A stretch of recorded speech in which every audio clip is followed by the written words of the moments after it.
Hi everyone, it's another journey, and today's journey is an author, poet, and modern day philosopher whose words challenge conventional thinking and offer profound insights. And I've discussed that, and we've had a little insightful discussion before we started recording. And he is wanting to talk about a lot of things in his life, but I will welcome Douglas Ray to the journey. Thank you, David, for having me on your show. You're welcome. Now, journeys begin, obviously, and this is where I do go off the record and I have no notes, and I always still stipulate no notes. So you can be as open as you want. Journeys begin when you're young, and obviously, inspiration comes from people in your life or people you listen to or follow. What was your earliest memories that kick-started your journey? Well, the first thing that comes to my mind is when I was in Temple for the holidays, and I sat next to my grandfather, and he would not stop looking at the book. So I kept thinking to myself, this man's reading this book and he won't take his eyes off of it, it must mean something. So one of the times when he stood up, he had a book inside of the prayer book, and it was a poetry book. And I was like, if he can do that, there must be something to it. So, I went over to his house. I noticed they had a very large library that was filled with hundreds and hundreds of books. And I would look through those books, and a lot of them were about English language. They were books from all over. And I would dive into one of those books and ask him if I'd take one home and read it, and really enjoyed reading poetry and short stories, and how fascinated they were with trying to say something and the message that they were trying to get. And fast forward to college, I took a class on poetry. To me, it made no sense. But after the professor talked about it for 3 days, I was floored how such a little poem could have pages and pages of interpretation. And so that's when I realized that everything is based on interpretation, perspective, and your perception of where you are in that moment of time and space. I mean, you may read something or listen to a song today, or maybe 2 years from now, it may mean something totally different to you. And sometimes when you hear or read something two or three times, you get more and more insight to what the reader was trying to say. So that's when I started to give a hand at trying to write poems and poetry to put a little meaning so that somebody would want to hear the song and maybe hear it again to there was something that they missed. Yeah. And it's just, you say about how that is, it's like you read a poem for first time, for example. You just read it. You come back the next lesson if you were doing it in school, you read it again, you go into a bit detail. When you are in school, you are just going over it. You're not actually going in depth unless it's a really in-depth class. But over time, you go back to that same poem over and over again. And sometimes you go back into it as an adult. And then when you're an adult, that's where the psychology kicks in because you think that's what it means, and then it hits you in such a powerful way to say, "Oh, that word or that line in that poem actually meant this," and then you can actually realize the true potential. Now, when you're in school, like I said, you gloss over it. I did what? You gloss over the words per se. When you are. Yes. Say for example, if it says she wore a red coat and it had pink fluffy bells, for example, you just think it's a red coat with pink fluffy bells. As you get older, you get to understand why she wore a red coat with pink fluffy. Yes, and what does red mean, and what is the connotation of the color? There's so many colors they had to put a color there, Yeah. for a reason. Mm. And then it's just going into depth of how that is, and then you go into the old poem or whatever you're reading, and then you understand this person meant this. This person was going through that. Is about adapting to knowing what, because like I said, and I've always understood it, poems have got true meanings. Exactly, and every song can be sung two different ways. Mm, And one of the books going back that was a short book was George Orwell, Animal Farm. We had to read it mm, in high school, so we read it real quick. We liked it because it was short. Then I read it about a year ago when I had all the time in the world, and I was just blown away at how much I needed to read it a second time. it's, Every name had meaning. Every combination of the names have meaning. Every place they met had meaning, and there was just like layers and layers and layers, and that's the genius of brevity with creativity. yeah, it's like the book by George Orwell, 1984. Right. That is the thing that when you first watch it, you're just thinking it's about dictatorial and about you must do this, you must do that, which fine, fair enough, it is. But if you read it again in later years or even watch it again, you understand that there is a story behind that which shows the love and unity of people being together, even if you're conformed to be separate people. Because I think if I remember rightly from the film, the men couldn't be with the females because they were two separate people, but they were joined together in love but they had to not be together. And in the end, I think they didn't end up together, or they did end up together. It's a weird concept in that, but it just shows they were defined in what they wanted. And yes, and he showed that it's a complex world, being an individual is a complex, we're almost a world ourselves. Mm, agree.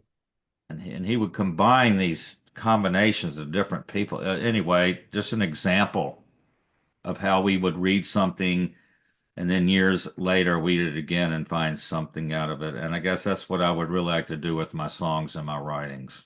Yeah. So going on to your songs and writing per se, do you feel like this was because of what you learned yourself and how it just got stronger over time? Yes, I think I got stronger over time. And right now, I guess I've got about 70 songs I have that have all been done professionally done in a studio. And right now I'm looking to get my songs placed in film and maybe some sync opportunities and on film and in some television shows. Yeah. And do you believe what you're most successful at is understanding what you've written to make it that way and you're actually getting your name out there, or do you find because the market's so niche and demanding, it's more harder than it looks? Well, what helps me with that is I'm hooked up with a unbelievable media company, PLA Media, that is helping me out making, my name out there. So they're doing an unbelievable job of doing that. Also, what they have taught me is I can't be like everybody else. I just be the best version of me. And that's what I'm going to do. My songs aren't for everybody. I'm not looking to be the number one song out there. I'm just looking to be known as a good songwriter, a different songwriter, one that you can just ride down the road by yourself and listen to. So I don't really have that worry because I'm just going to write the songs that come to me Yeah. and I, not and fit inside. society's puzzle. And that's a good thing because and it goes back to what I was saying earlier. It's about being unique. Right. I guess I'm the line that never made the triangle, and I'm the angle that always stands outside the circle. So I'm used to being there, and that's where I want to be. And I think that's makes my songwriting much easier. I get that, and I truly understand that thing. It's like you don't want to be part of the in crowd, but you're just doing your own thing in your own pace, in your own speed to be successful. I don't want to sit there and study algorithms and words that, are in a number one songs and sayings that are number one song and write that because that would just I wouldn't write. It's just got to come off the top of my head Yeah, about the journeys that I've been on about what I see and I think that from what that other people will connect. I Uh, get that. So if people obviously want to hear your work, is there any way they can hear your work, or is it just mainly that no, you they can go to the Douglas Ray Jaffe Project.com and you can see my videos. You can uh, see the book I have written, and you can listen to all the songs that I have written. And I believe that they have the words attached to the song, so there's plenty to choose from. and they can contact you directly there if they want to reach out and ask you a They can reach question? out to the website and contact me. And Okay, also have if you go to Douglas Ray Jaffe, just Douglas Ray Jaffe, you can listen to my songs on all the social media. and I'll make sure. iTunes, Spotify, YouTube. So those Okay, are ways that you can listen and see what I'm doing. okay, and I'll make sure that link gets put into the description afterwards.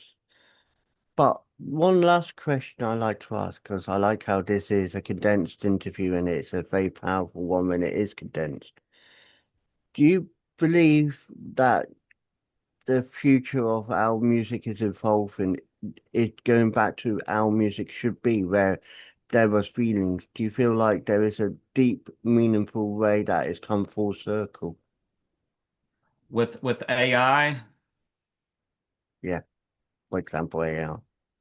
AI, first of all, AI is no match, will never be a match for live music. Mm, Oh, you can, but it'll never be that match of going to a concert and seeing people play live and the audience gelling with the people.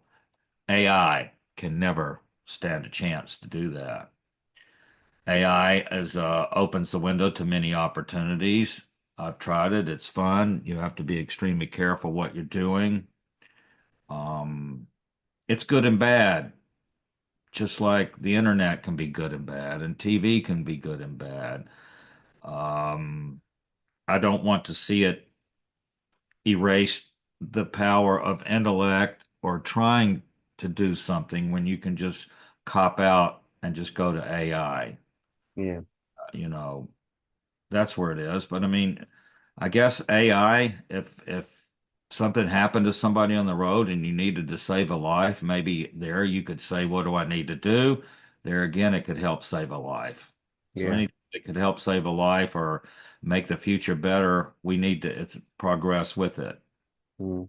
And I And think we it's a and it's about how it's adapting because I know in recent months they've updated the main AI that is used and they now can incorporate pictures to make your own, what you ask it. And I just feel like yes, it's good, but what happened to the creativity of illustrators just getting the illustration from visually seeing you? When you upload an image, you right. don't get the complete image what you want to see. Like I see, for example, and this is just me exampling. If you want a Disney Stitch and want the word Stitch behind it, 9 times out of 10 you won't get the word Stitch. You'll come up with something like Stotch, and you try and correct it, and then the image alters altogether. The image might be good, but it's just one little thing. I guess it's like driving a car, you know. You got to drive the car. to understand how, to be a better driver. Yeah. Same thing with the mind. You have to use your mind, and I think that we should use our mind. I mean, all the people in the past, and speaking of that, Mozart and Beethoven, uh, AI can never match that. No, They definitely can not. never match that. Definitely not. And they'll never match some of the artists that we were talking about earlier. They just never will. And I think it's we keep that alive. That's my vote. And I would always say, if you want to listen to something, listen to the original. Don't Right. listen, even if it's a remix by the original artist. I always prefer the original. I rarely go see music especially when it's a cover band. Mm. Like if it's an Allman Brothers cover band, I'm like, I've got the Allman Brothers. Okay. Allman Brothers with Jessica, the original was like Yes. breathtaking. Uh, You go to a remix, it's like, yeah, it just doesn't work. Have you listened to Live at the Fillmore East? yes, That was one of the best double albums, the best albums ever. That to me is a good way, is the essence of music. I agree to that. They just got together. They just got together and they just played. And you can feel it. You can feel it. And if they wanted to go an extra minute or an extra 3 minutes, it was no problem. Nothing was pinned down on them. They had freedom of expression, I guess. Yeah, because that's how it was. And like I said, the originals do feel like that. When you go to a concert, I've only been to a select few concerts, but it's just like you go there, you listen, they're passionate, they get so passionate, they go over the times. Like when I've had interviews, I get the guests excited and passionate about what they want to talk about. They go on forever. I don't stop them because I feel like, why should I stop them? Right. I totally agree with that. I think that we're having a good conversation now about music. And music is a way that I love. Poetry, I love. Inspiration, I love. Read my ethos. It's about amusement. It's about educating. It's about inspiring. It's about observing. It's understanding. Yes. And I think it should be all of those that you had mentioned, David. I agree. And that's why feel amused by the fact of music. I feel educated by the language of music, and words in the music or poems. I feel inspired by what I hear. I feel like when I observe, you're taking, even if it's not live, you're still taking in the atmosphere of how it could have been when it was originally done. And then you're understanding it. Because if you don't sit there and you do the other principles and you don't understand, why are you listening or listening to it? Right. Or while you're reading the literature. I mean, Yeah. another one is Edgar Allan Poe. Fascinating writer. Yes. Fascinating. How he could think of all that. It just came. It just came to him. He didn't ask a computer. He didn't talk to anybody. He just went to his wherever he wrote, probably in a little room. I hear that he died in the gutter in Baltimore at a very young age. But for Mm, him to write all what he wrote is just incredible. And it's mm, still good today. And I was talking about a music artist earlier, Vangelis. He never wrote his music to any of the music he did for movie scores. I like Chariots of Fire that he composed for and he won an Oscar for. You watch the official video of that, you see him playing the piano, but he has got no music in that on that piano. He's just got a projector screen. It's amazing. He's got a projector screen in front of him. He's got the piano in front of him. He's got his cigarette because he smoked heavily, but I don't condone him on that. But that's all he had. He had no music. Like I said, he had music probably towards the end, but he went on record in a documentary, on the very rare documentaries he did, and he actually showed, and he had little symbols for every single thing he had on his synthesizer.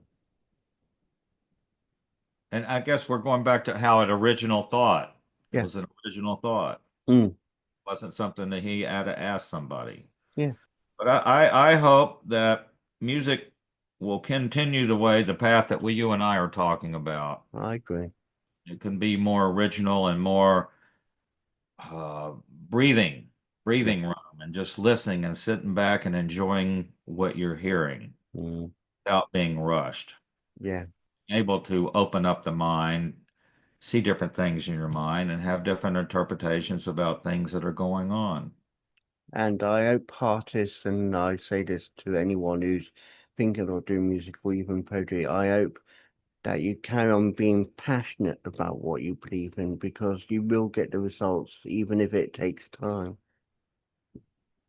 I like that. I think that's the number one word that you and I have talked about today, passion. Yes. I'm not quite sure how to help you with that. Yeah, she agrees with us. I Is don't that, even talks him back to me. See what I think? I know, mine does that to me as well, and even argues. I get mixed up between Alexa and Siri, and sometimes I'm not either one of them. That's where we are. I got a car that tells me when I need to take a coffee break. I'm like, oh, get me out of here. Or even if when I drive, and if you don't put your hands on the wheel completely, it says put are you driving? And what? It's like it reminds you put your hands on the. Put your hands on the wheel. Yes. Even if you got it in cruise control and you know it's in a straight road, it will still just make sure you're. Have you been in those cars where they drive by themselves? No. I've I, seen them. I want to, but I don't want to. I was in one for about 10 minutes and I was in the back seat. They were about to get on the highway. I forget it was part of Texas. And he said, well, I'm not gonna use it, you know. And I was just in the back seat thinking, just get me out of this vehicle. It's scary to me. Some people it doesn't bother, but I've seen a car park itself by itself. I've seen those, but it's just humanless Ubers or whatever you want to brand it as. It's like obviously other companies are available, so I've got to be mindful of that. But for the Google car and the Ubers like that, it's like I know there's support there if you need it, but the fact is you're getting in. There's no personal interaction, and this is what I've seen when I've seen on videos. They say that it's good, but who can you talk to when you're in the car by yourself? Because Exactly. sometimes you talk to the cab driver, don't you, just for conversation? Yeah, just for conversation. And they don't say much. No, but the fact is, at least you know someone's there, and you can just talk, talk, talk, and even if they just say, it's some,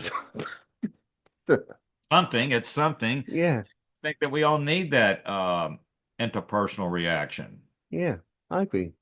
So, anything you want to promote? You said about your book. Is that on Amazon, Barnes and Noble, or It's on just the Amazon? Douglas Ray Jaffe Project.com. I think that everything is there on that Mm, website that I would like to start off with. And as far as, yes, I'm looking for placement and sync placements and sync opportunities on movie and television shows. And I'm also looking for upcoming artists and artists that have already made it to sing my songs.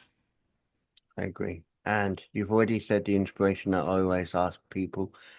Just have the same passion for what me and you listen to, what we believe in, will carry through to future generations. Amen. Amen to that. And on that, I'd like to say thank you for sharing your journey with us today. Thank you, David. Thank you. Hi, my name is Amy Harrison. I just published another book, and this is the first hard copy I've released. Let's claw right into a sneak peek.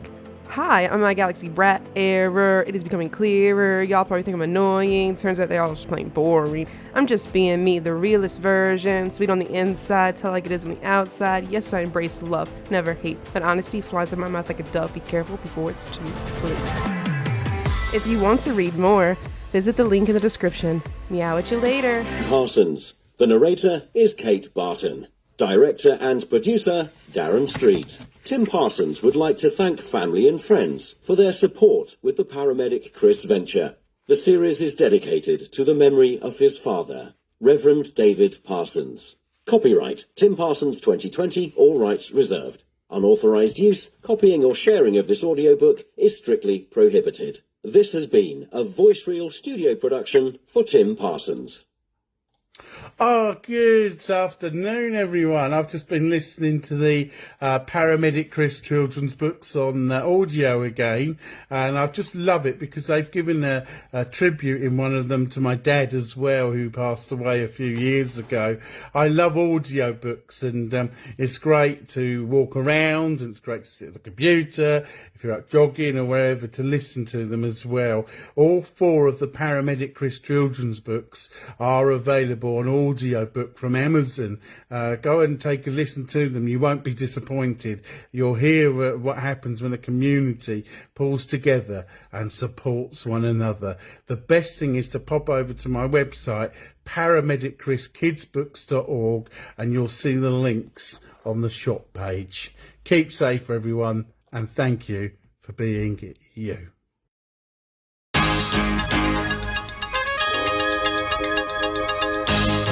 The Journey podcast explores stories of personal growth, challenges, and life-changing moments. Each episode dives into unique experiences, offering insights and inspiration for listeners navigating their own paths. I believe everyone has a story worth sharing. If you'd like to share your journey with David and others, email your story to wisewords1983@reborn.com, and it may be featured in a future episode.